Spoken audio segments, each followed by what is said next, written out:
forgive my shouting at you, Dr. Watson. My name's Stapleton. Live just across the moor. But how did you know my name, sir? Oh, from Dr. Mortimer, one of our neighbors. Oh, yes, sir. Hi, Sir Henry. He's very well, thank you. Well, we were a bit worried he might decide not to come here. After the rumors that followed the sad death of Sir Charles, has Mr. Sherlock Holmes come to any conclusion yet? I really can't say. Oh, is he going to honor us with a visit? I haven't the slightest idea. Well, if I can be of any help, I do hope you'll call upon me. I know this place pretty well. Thank you, but I don't think I shall be needing any help. Wonderful place, this moor. From a scientist's point of view, there's nothing like it. Vast, barren, mysterious. You see those bright green spots over there? Seems a little more fertile than the rest. Fertile? That's the great Grimpen Mire. One false step means death. Only yesterday, one of the moor ponies wandered into it. Turned me sick with horror to see it struggling. And the sound of its screams... What's that? Oh, that? Well, the people round here say it's the hound. Surely you don't believe such rot? Bogs make queer noises. Or perhaps it's a bittern booming. A bittern? Yes, a very rare bird. Practically extinct. If anything is extinct on the moor. Stop! Stop! Look out! Stop! That was a voice. A woman's voice. Thank heavens you heard me. Another few yards, you'd have been into that mire. Looks innocent, doesn't it? But only yesterday, a little moor pony got into it, and that was the end of it. Well, thank you for shouting at me. You're Sir Henry? Yes. Oh, I suppose I should say welcome, Sir Henry, but I'm afraid it wouldn't be sincere. Oh, that's understandable. The stranger coming here and taking the place of someone you were fond of. Oh, it's not that.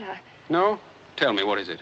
Sounds silly, I know, but Oh, it's not that ridiculous hound legend. I never used to believe those things till I came to live down here. But you do now. You're rich. You can go anywhere you want to. There are so many other places to live in the world. Interesting places. Just now, I find this place very interesting. Why, hello, Beryl. Hello.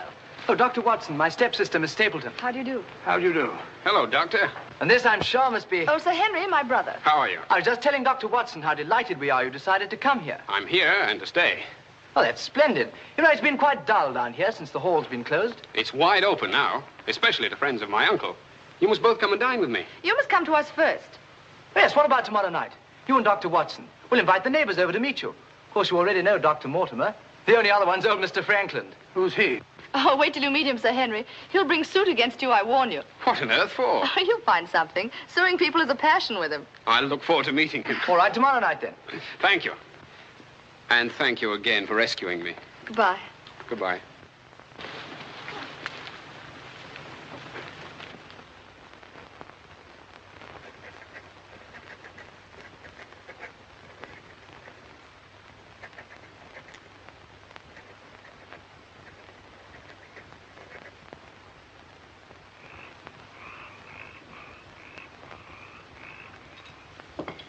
And were it not a personal insult to Sir Henry, I would never have come here this evening. Oh, but why, Mr. Franklin? As a stickler for convention, I'm not in the habit of breaking bread with my host on the eve of prosecuting him.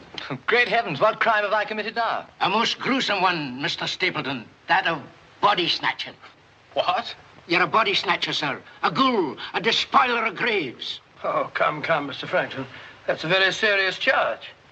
Oh, Beryl, refill Mr. Franklin's glass, will you? Thank you, my dear. And an excellent vintage it is, too. But if you're implying that I'm tipsy, sir... Oh, of course he's not. Tell us more, Mr. Franklin. Whose body has Mr. Stapleton been snatching? According to my evidence, sir, Mr. Stapleton was seen digging among the old stone huts on the moor and removed from there a skull. Oh, that. A most interesting relic, Sir Henry, of Neolithic man. I'll show it to you after dinner. 50,000 years old if it's a day. Nonetheless, sir, you removed it from the grave without the consent of the next of kin. And according to British law, that constitutes body snatching. Deny that if you can. But what good will it do you to prosecute Mr. Stapleton? None, sir. I have no interest in the matter. I act entirely from a sense of public duty. If you care to drop by my house someday and take a tipple of wine with me, I'll be glad to tell you a thing or two about everybody here. About him prowling the Grimpen Mire at nights and why he takes her with him. Oh, there's no secret about us. As you know, I dabble a bit in the occult. Mrs. Mortimer has very strong mediumistic qualities. She finds the old caves on the moor particularly conducive to psychic phenomena. Very interesting. Have you ever tried to communicate with my uncle since his death? Oh, yes, on several occasions, but with no success. But if my wife would consent to a seance tonight, while you, Sir Henry, are present, we might... No, James, not tonight. Please. Perhaps some other time. Shall we have coffee in the drawing room? Why, of course, Mrs. Mortimer. I wish I could persuade my wife. Don't you think he is the mist? Well, if you and Dr. Watson would care to see my little collection. Oh, yes, the skull. Yes, we're in here.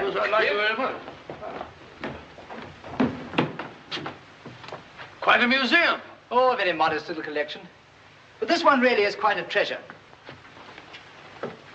You'll observe its unusual cranial index. Gentlemen, my wife has consented. She's agreed to a seance. Splendid. Oh, fine. Please come at once. Now then, if you'll all get chairs and arrange yourselves naturally, comfortably here by the fire. As Shakespeare says, you can call spirits from the vasty deep, but will they answer? They'll not answer scoffers or skeptics. If that's your attitude, Mr. Franklin, perhaps you wouldn't mind leaving us. Oh, I'm sure Mr. Franklin didn't mean to doubt. Of course I don't. And I ask you to keep a civil tongue in your head, Dr. Mortimer. Ordering me out from under the roof of my host is grounds for a very nasty little lawsuit. Oh, come now, Mr. Franklin. Sit down by me. Now, tonight we may communicate with Sir Charles. Find out what he feared so greatly. What he was running away from. Now, Jennifer, you sit here, please. Sir Henry, here. Or would you please put out those lights? Certainly. Stapleton, that light, please. Dr. Watson.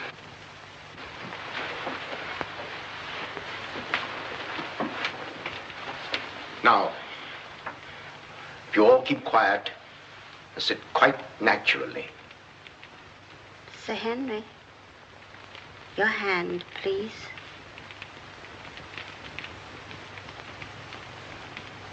Sir Charles, can you speak to us? Let us know if you're present.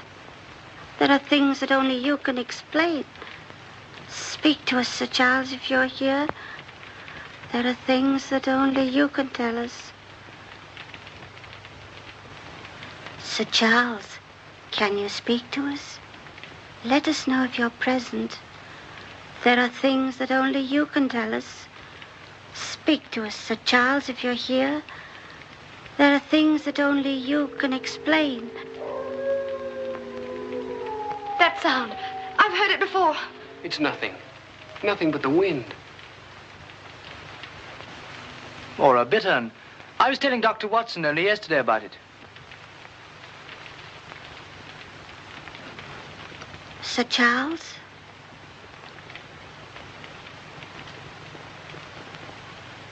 What happened that night?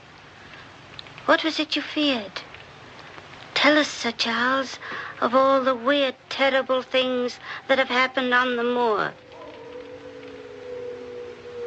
Listen. There it is again. Oh, I can't stand it. Will somebody put on the lights, please? I tell you, it's nothing. Nothing but the wind.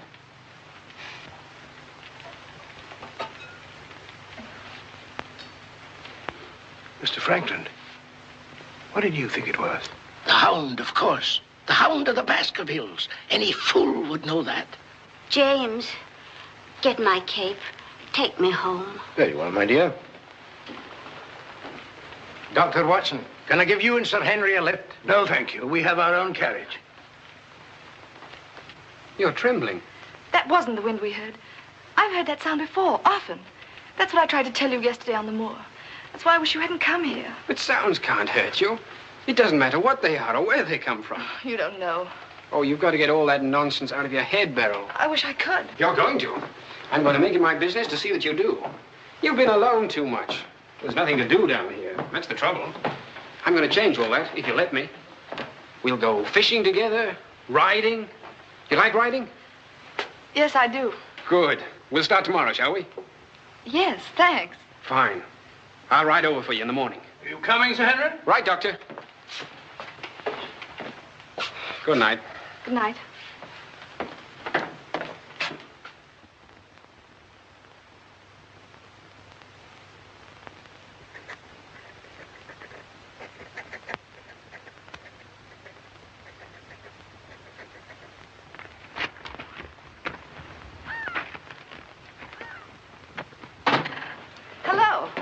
Hello, Beryl. Well, where shall we go today? There's one place we haven't been. High Tor. Fine. That's where all the old ruins are. You know, Jack says that they're over 50,000 years old. That sounds interesting. And you can still see the remains of their stone huts. All right, good.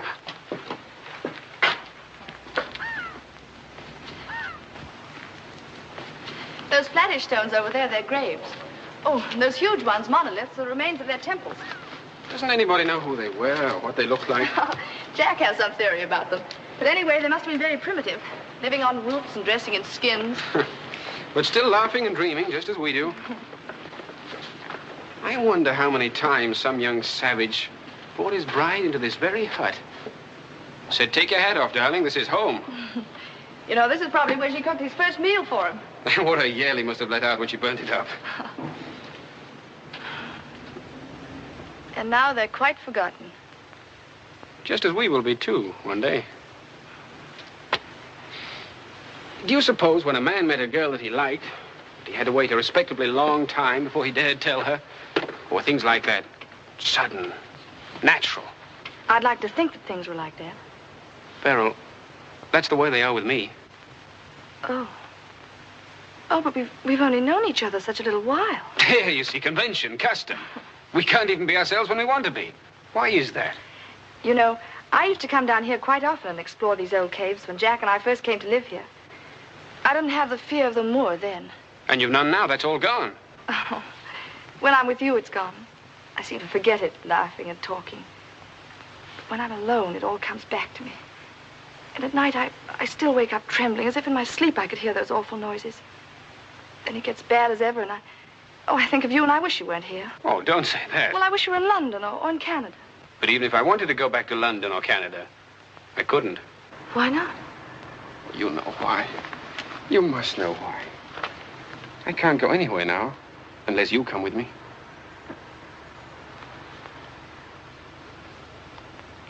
Oh, Henry.